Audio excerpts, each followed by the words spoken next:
Hello, hello, good evening.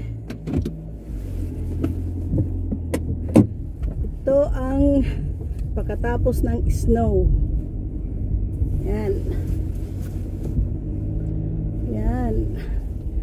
Kikita nyo yung kalsada is kulay itim na. So ibig sabihin nalinis na siya kanina, naasinan, kaya maitim na siya. Natunaw na lahat ng snow. So inagapan siya ng city. At sa kabilaan ang yung mga nilinis na snow, ayan, para siyang bundok-bundok na nakatambak sa gilid. Yan. Mga driveway ng mga bahay-bahay naman guys is nilinis na. May naglilinis ng kanilang snow para makapasok ang mga sasakyan. Kasi ganyan, no, tulad niyan. Pag natambakan na yung driveway, hindi na makalabas yung sasakyan kasi punong-puno na ng snow. Yan, no, mataas siya. At pag tumigas yan, mas lalong hindi makadaan ang sasakyan. So ito, itong dinadaanan kong ito guys is yung pauwi. Ayan. So itong dadaanan kong ito, sa harap ko, yan ang Campo Santo dito. Ito ang biggest cemetery. Yan ang gate niya. Itong tinutumbo ko na kalsada. Yan, liliko na ako. So yun ang ano niya. So ito, ang gandang tingnan ng mga kahoy guys. Lahat parang nagsipagyukuan. Pero yun, maraming sangang nababali pag ganito na mabigat yung snow, nababali yung mga sanga. Kaya magkikita nyo, hindi makita sa camera. Maraming nalaglag na mga sanga. Maraming nabali, hindi nalaglag. Maraming nabaling mga sanga ng kahoy. So yun, kasi nga brittle ang mga maple tree. Pag nag-freezing rain tapos kumapit yung ice sa kanyang mga branches, yun, napuputol yung mga puno. Kasi nga hindi durable, brittle yung mga sanga ng maple tree. Pag mabigat na yung nababali na.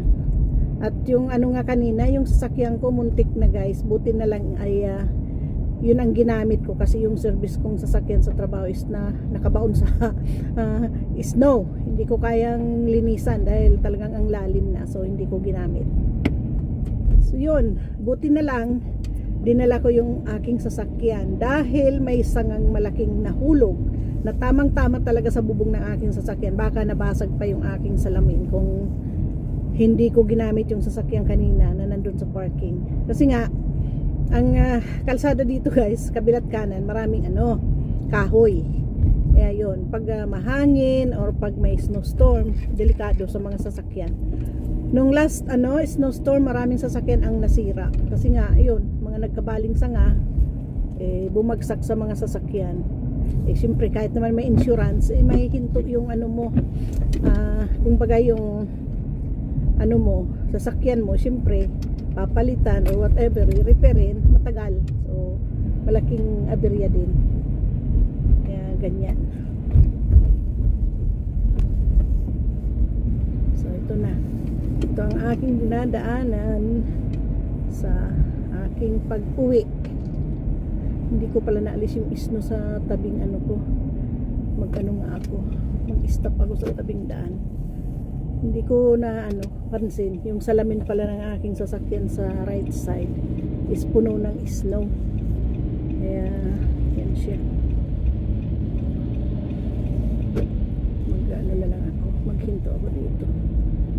Laser ako kasi mahirap na, hindi ko makita yung side mirror.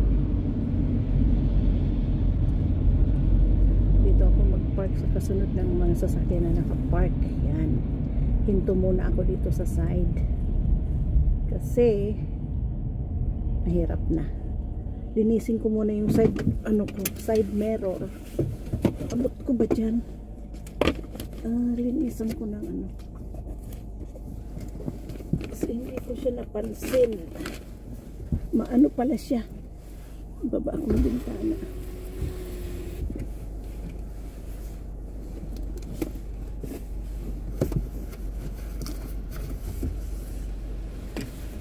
Yun. Nilinis ko na siya. Tissue lang pala ang kailangan. Okay. Tingnan ko nga. Ito ba yun? Yun. Yan. Kita ko na. Naayos ko na yung ano. Kasi mahirap na blind spot na ano, madumi. So, ayun. So, at least nalinis ko na siya. Oh my gosh. Pero medyo mahangin, guys. Hopefully hindi naman lumakas to dahil marami na namang mga bahay ang mawawala ng kuryente pag ganito ang ano. Ayusin ko nga ang aking camera para kita ang lahat. Ayan. Sana hindi siya matumba, guys. Para okay lang yung ating pag-video. Hindi ko pa kasi na-install yung ano ko, guys. Camera, yung holder. Ginitna ko yung camera kasi nakatabi siya. So para makita nyo naman yung ano, yung kalsada. Actually yung sa kabilang kalsada ang nakikita niya, hindi gitna. Yan ang gitna, yan.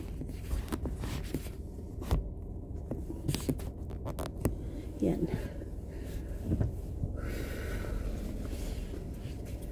0 degrees siya. Medyo ano na, pinapawisan na nga ako. Inalis ko na yung ano, aking scarf kasi mainit na. Pinapawisan ako. So, yan. So maliwalas ang kalsada ngayon, guys. Dito lang yata sa bandang to ang ano, walang traffic. Pero wala yata talagang traffic din kasi sa unahan usually puro pulang ilaw ang nakikita ko niyan pag traffic. Pero ngayon ano, medyo konti lang. So ibig sabihin is hindi ma-traffic ngayon pag uwi ko. It's 6:47 na. Mag-alas 7 na. Pero dahil nga sa nag-snow, kahit walang araw, maliwanag kasi namumuti yung kapaligiran, maliwanag ang paligid. Ganyan. Pero usually naman kahit ano, walang snow, pag araw, maliwanag siya. Maliwanag na ang alas 7, maliwanag pa. Kasi usually sa sundown ang ano dito, ang sunset is usually pag spring summer na, alas 9:30, mag-alas 10, ganun ang niya, sunset.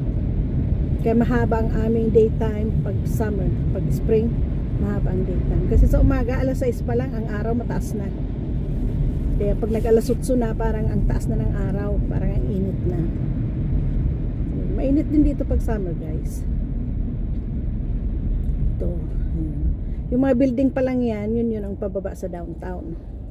Diyan ako dadaan sa baba, diyan, bababa pa ako diyan. Kaya nawawalan ako ng signal pag ako'y dumadaan diyan. Yun. Nagaano pa rin, naghuhulog pa rin ang mga may flores pa rin na tinatawag yung niya. Imbis na ulan, snow ang mga snow ang naghuhulog na sa hangin. Makikita mo namumuti-puti. Para siyang cottons na lumilipad-lipad yung mga snow. Yan. Kung baga sa ulan, tubig ang pumapatak. Ito, pumapatak sa dashboard, sa salamin ko is yung snow. Yung mga puti. Yan, makikita nyo. Kasi kanina nga, grabe yung kasalubong ko yung snow na naglalakad. Tapos, yung mga nasa sanga na mga ice, nahuhulog. Nahulugan ako ng buti na lang nakalampas na ako. Naramdaman ko pang masakit yung hulog sa abaga ko kahit na Kasi yung ice na tumigas, guys, na nasa puno, nang humangin, naguhulugan yung mga ice niya. Kasi nga siguro kagabi or earlier, nag-freezing siya. Kaya yan, bigyan ko nga tong to, matanda. Kawawa naman.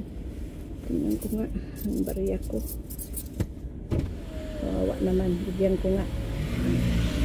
Thank you. Okay, you're welcome. Okay, tuwang-tuwa siya.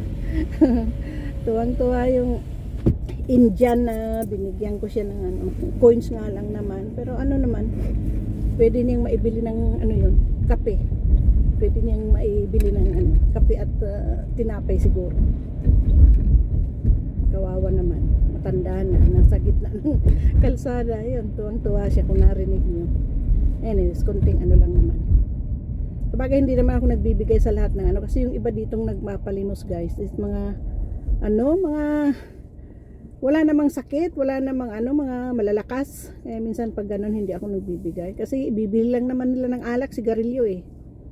Pero pag matanda, yung kagaya nung kilolo, kita mo yung paghihirap na wala siyang, yun, marami, may mga kasi dito guys sa Montreal, hindi lahat ng tao dito is, meron din ditong homeless, yung mga nawala ng trabaho, pinalaya sa apartment nila, pinalis, ganoon. Kaya yun, sila, natutulog sila sa mga sa metro, sa ilalim. Kahit sarado yun, nakakapasok pa rin sila na kahit papaano hindi sila masyadong ma-expose sa lamig. So dahil may heating sa loob ng metro. So diyan sila diyan yung mga homeless. Ang iba naman, kahit meron silang bahay, mas gusto nila yung lang sila, natutulog lang kung saan-saan. Kasi nga, yung meron dito na pipila lang sila sa umaga, sa gabi, pinapakain na sila at meron ding first come first serve nga lang na pwede silang maligo tapos matutulog doon sa may tulugan. Kaya nga lang paunahan. May building dito na para sa mga homeless. Kaya lang siguro alas 5 yata nagsisimula na silang magsidatingan doon. Tapos yun may pagkain sila and then pwede silang maligo.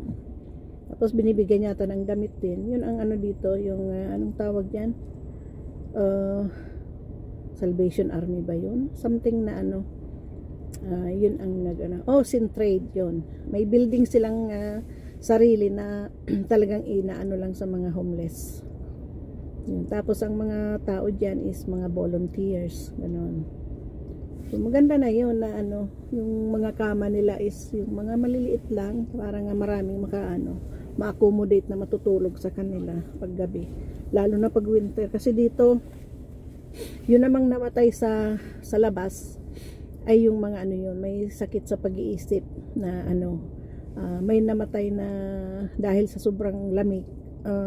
Siya sa yung alam yung portable na mga toilet doon yung homeless na doon siya nagkulong, namatay siya kasi nga so sobrang lamig, hindi kaya nung toilet na yun, kahit nagsara siya doon malamig pa rin, kaya yun nakuha siya doon, patay na, kaya kawawa na. Ang iba naman, ang city is nagbigay ng insulated mats na tapos yung parang insulated tents, para siyang aluminum foil na nangingintab kumbaga. Yun, mainit daw yun, kaya yun ang ibinigay sa mga tao, sa mga homeless na doon sila natutulog. Isisiper lang nila. Parang camping parang camper na tents na insulated siya na mainit daw sa loob. Kaya yun, kahit nasa ground siya inilagay, at least keep warm yung taong matutulog sa loob. Ganon. Dami-dami ko nang naikwento guys. I hope na may natututunan din kayo.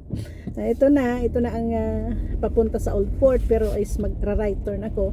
Yung mga building na malalaking yan is hotel, yung isa is Palais de Congrès, yung kumbaga Congress Palace kumbaga sa English, kasi sa France Palais de Congrès ang tawag. Diyan yung mga job yung mga nag-aano sila ng mga program, yung mga sa mga employment, diyan sila nag-aano ng kanilang diyan ginaganap. Tapos yung mga exhibits, yung mga show, yung mga car shows, ganoon, diyan na ginaganap sa loob. Malaki yun. Tapos sa ilalim niya is metro, so pagbaba sa metro, aakyat lang, yun ang building na yun. Accessible dito pag kahit winter guys, hindi nahihirapan dito kasi yung metro nga sa ilalim, meron ditong tinatawag na underground city. siguro one time mag-vlog ako sa underground seating tinatawag para makita nyo ang sinasabi ko. Kasi sa ilalim siya ng sa ilalim talaga siya ng mga buildings. Dahil ang ilalim niya is metro, yung train. Tapos sa niya may mall, may mga restaurants, may mga tindahan ng mga damit. Yun. May mall siya sa ilalim, kaya nga sinabing underground city. Ang luwang niya, guys, tapos lulusot ka sa kabilang ibang street na ganon. Basta sa ilalim siya ng ilalim siya ng mga building. Ang isang hotel, isa sa ilalim niya, yung exit niya is galing sa isang hotel. Kasi minsan nung nag-host kami dito sa Montreal nung International Assembly noon ng Knights of Rizal. Yung hotel na nakuha namin, isa ilalim niya is connected sa underground city. Kaya tuwang-tuwa yung mga delegates kasi nung nakita nilang bumaba sila sa hotel na may mall, may mga nag-shopping sila dun sa ilalim, tapos yung restaurant sabi nila ang mumura daw ng paninda, kaya meron pa nga kaming delegate na nagbili ng bagong maleta, nilagyan lang niya ng mga pinamili. Nakakatuwa na nagustuhan nila yung venue. Dahil sa ilalim niya nga ay nandun yung mga yung underground seating tinatawag. One time, pag nag-vlog ako, ipakita ko sa inyo, guys. Or magla-live ako. Kasi hindi yun makikita kasi sa ilalim nga. May lang siya. May door siya na, may mga hagdan siya na may door palabas sa sa mga streets. Which is at the same time, exit na rin siya ng mga ng train. Yung train dito sa amin sa ilalim, metro ang tawag. Yung train naman na sa ibabaw, yun, talagang train yun ang tawag namin. Pero yung nasa ilalim na tumatakbo, metro ang tawag namin. Yun. So, ito na, guys, nakalampas na ako sa city proper, palabas na ako ng highway. So, itong binabaybay kong ito is Bonaventure, Robert Bourassa.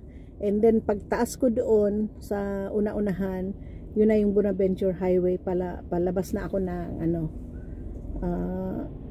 Champlain Bridge. Yun na yung tulay na tinatawiran ko araw-araw.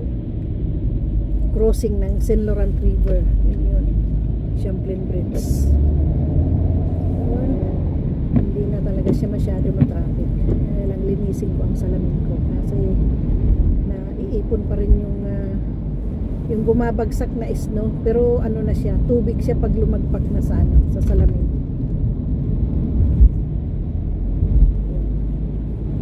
Na siya, maliwanag na yung hopefully matigil na yung snow. Meron pang naghuhulog na mga snow maliliit, pero nagtutunaw na siya pag bumabagsak sa pag bumabagsak siya sa sa salamin ng sasakyan. Parang ulan na siya na natutunaw na siya pag bumabagsak. Ito na ang tinatawag na wet snow. Kasi nagiging tubig na siya pag bumagsak sa salamin. Hindi na siya katulad kaninang umaga na pag bumagsak sa salamin mo yung snow, siya, naiipon siya, dumidikit sa salamin. Medyo mabilis na ang takbo namin dito, guys. 70 na rin. Pero mabilis na ang takbo namin dito, guys. Kaya hindi na pwedeng slow down. Pero buwelo naman ako kasi yung camera ko is naka-steady naman. Hindi ko naman hinahawakan. Kaya nga pinaano ko na lang sa kalsada. Pinaharap, hindi ko na pinaharap sa akin para makita niyo yung dinadaanan ko. Ito ito ang oldest bridge. 100 plus years na to. Itong dinaanan ko sa silong. Yan ang tinatawag na Victoria Bridge, kumbaga. 100 years old, mahigit na yan. At yung naman, Champlain Bridge, yun naman yung batang tulay which is na madaling nasira, kaya 50 years old pa lang siya, binaguhan na naman ulit kasi nga ito ang shortcut ng papunta sa city, sa Montreal. Yan ang pinaka-shortcut na bridge, kaya lahat ng mabibigat na 24/7 yan, mga truck, lahat dumadaan diyan, kaya kumbaga hindi kaya ng tuhod. Hindi, kung sa tao hindi kaya ng tuhod yung grabe ang dumadaan sa iyo araw-araw sa sobrang bigat niya. Kaya nagbigay siya in 50 years lang, nagbigay yung tulay, kaya binaguhan nila. Yun. Malabas na ako sa malapit na akong lumabas sa highway, guys. So ito na. So tingnan ko kung ilang minutes yung galing ako sa trabaho hanggang sa bahay. Ilang minutes ko tinakbo ngayon.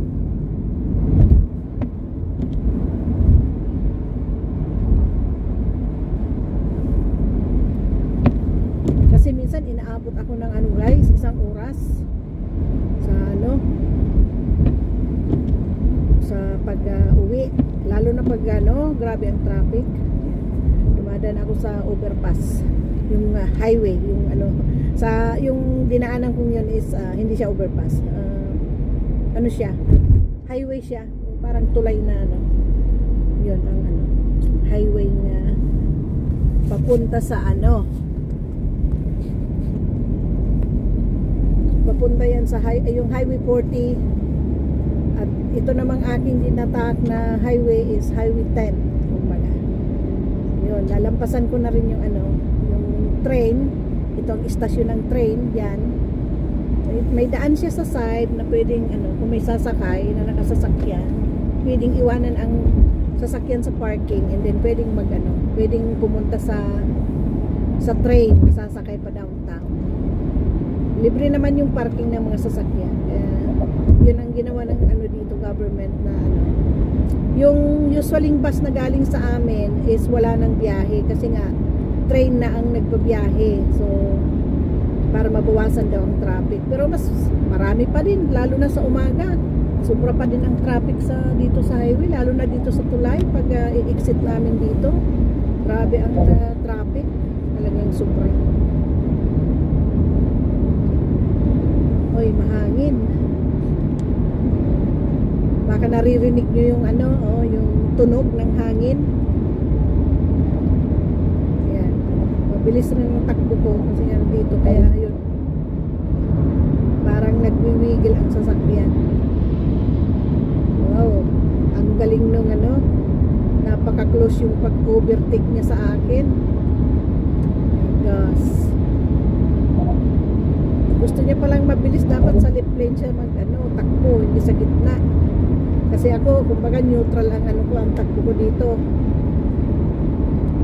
Pag mabilis ka sa left lane, kung ayaw mo makipagsabayan, dapat gitna ka lang or sa right ka naman kung so doon na dumadaan ako sa yun yung landmark ng Champlain Bridge. Ito na, so pasan ko na, siguro yung mga in mga 5 minutes siguro nasa bahay na ako. Grabe ang hangin, parang ang sasakyan ko parang niyuyugyug yan, lakas ng hangin, guys. Oh my goodness, parang niyuyugyug ang sasakyan ko, lakas ng hangin.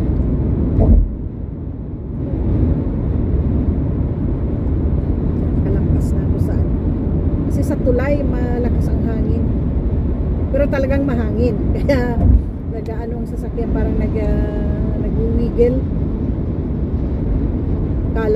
Akala ko parang yung iaangat yung sasakyan sa sobrang lakas ng hangin. Mahangin talaga, kahit dito na ako sa baba parang nagwiwigil yung manibela, malakas ang hangin. So yan, nag-aagaw ang liwanag at dilim na, guys. Makikita nyo na kasi nga siya, cloudy. Kasi nga mag-i-snow pa daw hanggang bukas, mag-i-snow pa ulit. So I hope naman na hindi na siya masyadong malaki ang yan, may nasalubong ko na yung train papuntang downtown. Yung sana naman hindi na siya masyadong malalim kasi mahirap ang parking sa side ng mga streets pag grabe ang snow.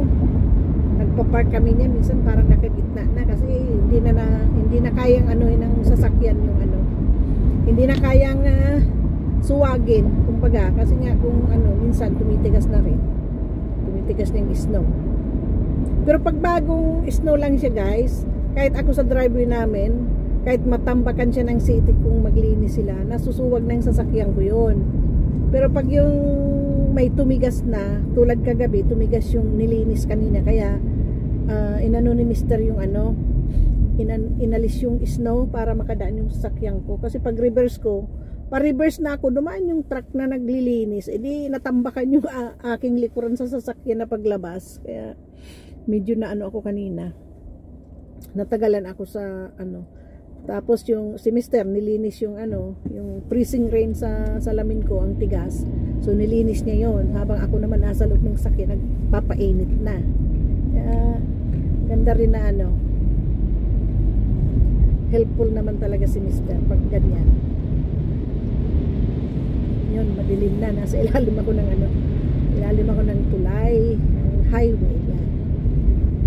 Nag-aagaw dilim na talaga, kaya ano na rin, tamang tama pagdating ko sa bahay, mag-i-stop ako ano, tapos na rin yung aking ano, video.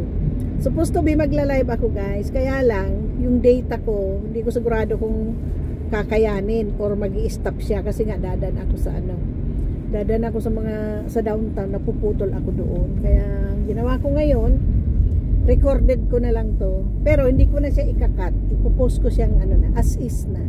Total hindi naman naputol siya habang nag-ano ako, nagbi-video, habang nagda-drive, nakaharap sa kalsada. So yun, lahat ng dinaanan ko is nakita nyo na. So parang andito na rin kayo sa akin, kasama ko na rin kayo dahil nakikita nyo na yung aking dinadaanan. Parang si Mr. tong kasunod ko Oo nga, si Mr. Susundan ko yung ano. Kilala ko yung minivan namin. Saan kaya to galing? Yan ito nga, minivan namin ang susundan ko. Saan kaya to galing si Mr. Yun. Ito, minivan ko to. Minivan namin tong nasusundan ko. So, siguro na malingki.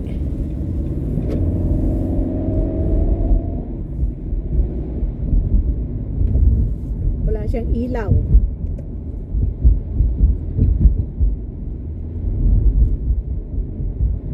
Matagal na rin tong minivan namin ito guys. Nabili namin to ng ano, 2012. Ay, no, 2013.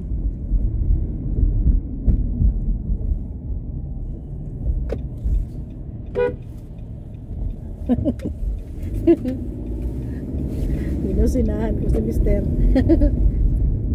Hindi niya alam na kasunod na ako sa kanya. Siguro nakita niya na ako sa salamin.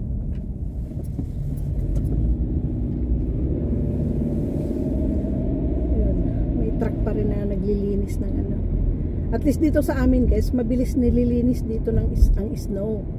Yung street namin is mabilis maglinis dito guys. Di tulad doon sa trabaho, kuminsan tambak na tambak ang snow, hindi pa nila nililinis. Ganon. Buti na lang hindi namin pa inalis yung aming tempo. Kaya tingnan nyo yung iba naghuhukay sila ngayon kasi ang aga nilang nag-alis ng tempo. Yan, papark si Mr. Mag-aano siya, magre-reverse. Yun, ako naman magpapasok din dahil magkatabi ang aming sasakyan. Yun. Nagre-reverse siya, ako naman pumapasok. Ayun. Tumatawa pa siya. So that's it for now guys. Thank you for watching. See you in my next video vlog. Remember to subscribe my channel. Thank you for watching. God bless everyone.